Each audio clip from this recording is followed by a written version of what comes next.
Hello.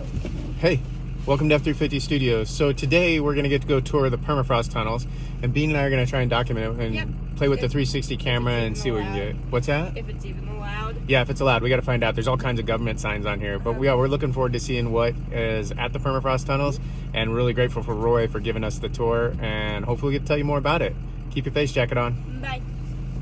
We are part of the U.S. Army Corps of Engineers. The U.S. Army Corps of Engineers manages all of the watersheds in the United States, and then so dams, rivers, locks, all of that stuff. And then there's this unique little offshoot called the Engineering Research and Development Center. We have 7 laboratories that fall underneath ERDIC, of which we are one, the Cold Region Research and Engineering Group. So that's who we are. Now, they're just that. They're little, nasty, spindly trees because they have a real shallow root system that they like. Fire risk. Yeah, they're very flammable. Wet, cold, all that. So, real estate agents will lie to you and tell you, well, see these birch trees? That means there's no permafrost. Well, if you look out the window here, you're further south than it does in North America, and that's primary. Look for a rock. It's kind of like moon dust in there. The walls, there's no rocks, except there's a couple areas where there was like flooding events that gravel was washed into a couple areas. But for the most part, the walls are just simply made of powdery fine dust that's frozen in place. In those, and then when a warming event happens, it turns to water. When it cools back off, the water refreezes, and when water freezes, it expands by 7%, so it opens that crack up a little more.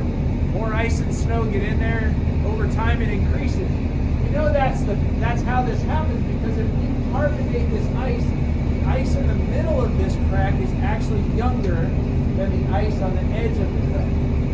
Okay? Now, if you look, here's those polygons where the ground cracked. Those are these features that are three-dimensional and go into the wall. Also, just because it's not ice doesn't mean it's not frozen. So remember, sublimation, the ice evaporates. Well, the ice that's in this dirt also sublimates, goes back about 2 or 3 millimeters, and then it can't figure out its way through the dirt and stops.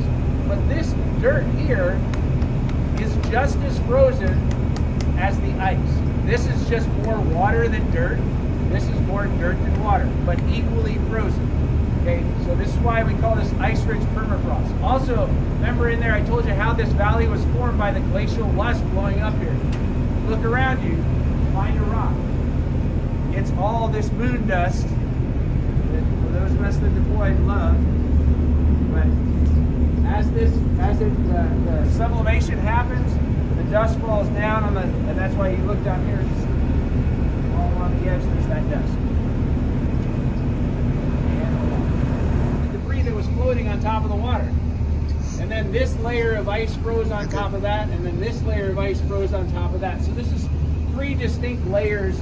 It's permafrost because it's frozen down here, but really it was standing water. Also, we know it's standing water because look how clear it is. This was standing, all the dirt settled out of it, and then it froze.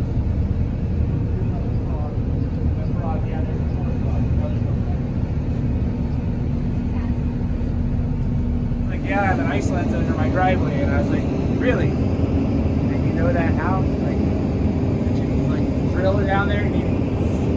I don't doubt that he has permafrost, but an ice ground, and then this clear water, where this water cut through here, settled out all of this band of dirt, and then refroze here in place. Also, while we're standing here, if you look down, that's a very stark reminder that these are 3-dimensional. So they're not just in the walls and the ceiling, but they're also there's ice under our feet. So please, keep your feet under you. Walk like a ladder. There's always one. There's always one. Yes.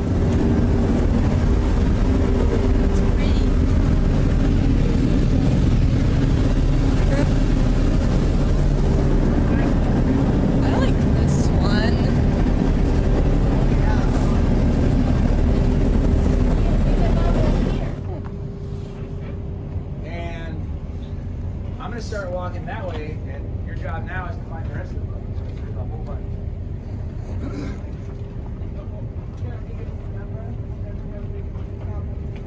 Original entrance of the tunnel. This was dug in 1993. They put this support structure up here because they didn't really know what they were doing at the time. This is kind of like a hard rock mining support structure, but in permafrost supports itself, so there's no support structure support being required. As a matter of fact, there's like zero threat of a collapse in a permafrost environment because it's frozen. The worst case scenario is if we open the doors and stopped refrigerating this, it would slowly over time just close in on itself. So it's really, again, super safe environment. Now, if you looked at that tunnel was dug 2 years ago. This was dug 58 years ago. What do you think of this for homeschool? Cool. It's a pretty good homeschool trip, huh? Haven't exposed this bone. Also, what you see here, this gravel and organic matter, this is all. Hey, Bean, what's going on over here? It's a big hole. It's a big hole. That's what it is? We can see all the way through the other side. They said we can't slide down it, though. It's a big hole. Do you think we should slide down it? You can. Come on. Just come in here and they take core samples and for all kinds of experiments, most of which I do not know what they're for. However, this ice feature over here looks kind of like a range target. Here at the Corps of Engineers, we believe anything worth doing is worth overdoing. So rather than 2 to the body and 1 to the head, well, they went a little haywire. No, these samples out of this ice feature, when they took it, they took these samples with the folks from NASA and the manned mission to Mars. Now, why are we doing work with the manned mission to Mars folks from NASA? Well, the plan for the manned mission to Mars for drinking water is what? Anybody know? Melting ice? Melting ice on Mars. So there's no way they can get enough water to Mars to sustain life. So their plan is to go to Mars, find ice, melt it, use it for water. Well, when they took these samples back to our lab, thawed them out under the microscope, the bacteria reanimated.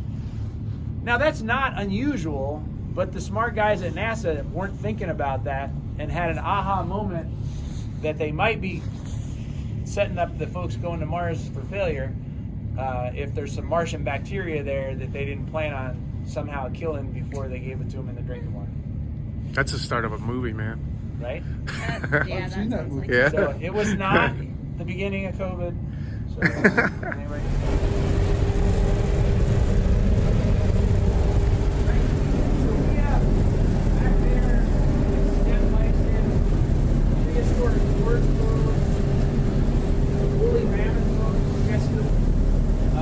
But I want to point out there's a couple of really rare bones that are you want to make sure you take note of. The rare 4x4 Rex here and its cousin, the 2x4 Rex, is exposed to oxygen. It turns purple, and that right there is it's a stick. That's all it is. It's just a stick. But it's a 12,000-year-old stick. Yeah.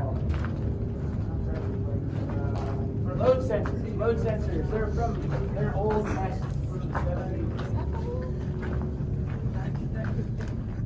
This is These are the load sensors, guys. definitely. They're load sensors.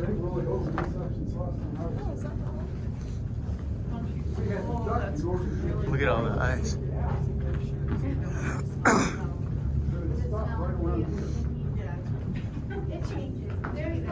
Yeah, there's where we were at the other end of. There's the hole. There's the other end of the hole. What's that?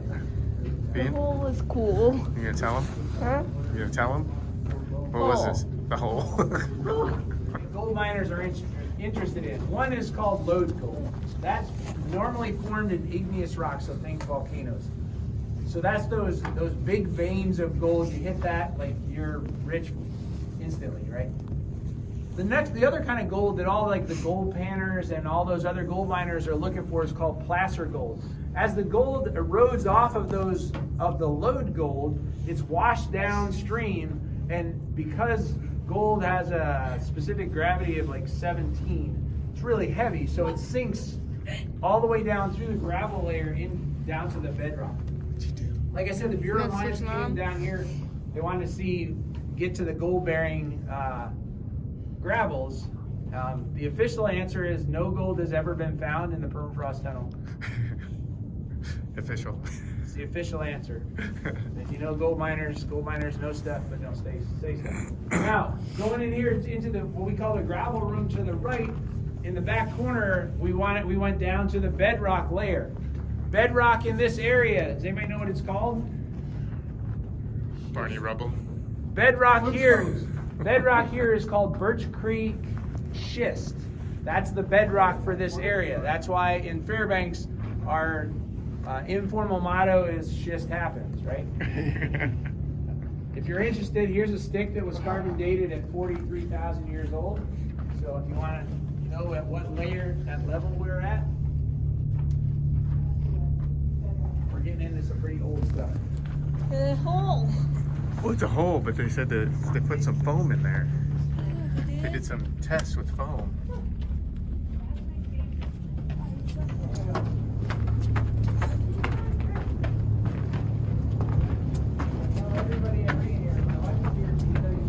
Do a thermal karst.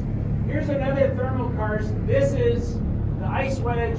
This water cut this thermal karst and then it deposited all of this dirt here and then refroze. What I want to point out of this is our final ice feature that we'll talk about. Notice how the ground here is all like, there's bits of ice in there going all different directions. Anybody know what that's called? Chaos theory. You are about to say reticulate chaotic cryostructure? I was gonna have that right after. I don't know. It's Right, a right Right on after. the tip of my tongue. That was on the tip of my tongue. Reticulate chaotic cryostructure, if you're an Alaskan, you see that definitely in two places, and you just didn't know it. First of all, in your driveway, during breakup. That time of year where it gets warm enough, things melt, and then it refreezes during the day.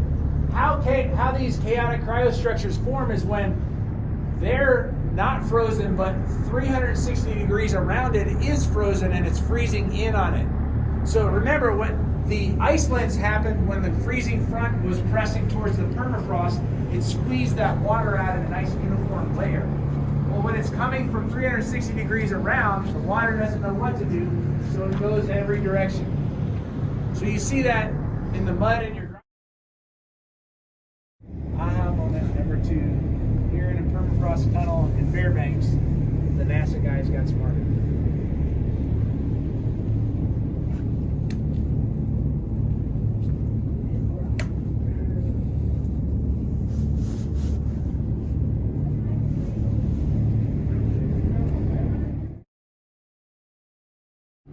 He was doing some permafrost engineering experiments of how to crib and block the permafrost and support it, and clearly he was not successful. In other words, he did the same thing. He heated.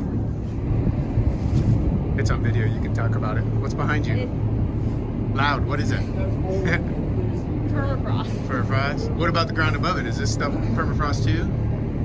Probably. Yeah, I think it's all frozen dirt. Frozen earth. What do you think? Is this cool?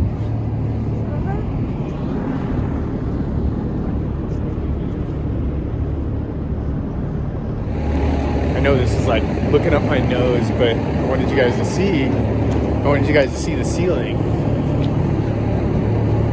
as the ice and the dirt changes. Isn't that cool?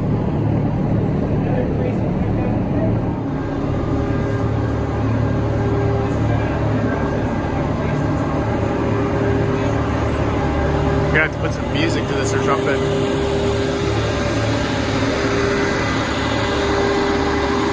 Ski down there, you get an idea how big this is. Ski is another veteran. He drove 58s.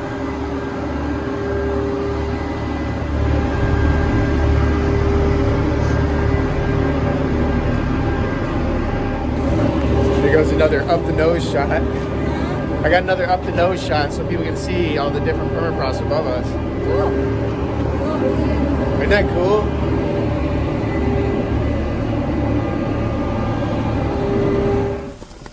So yeah, guys, that's the entrance to it, and there's the dust on the.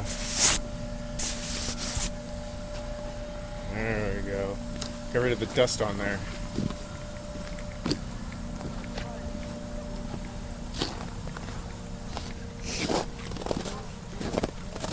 Hey Roy, thank you very much for showing us the UAF tunnels.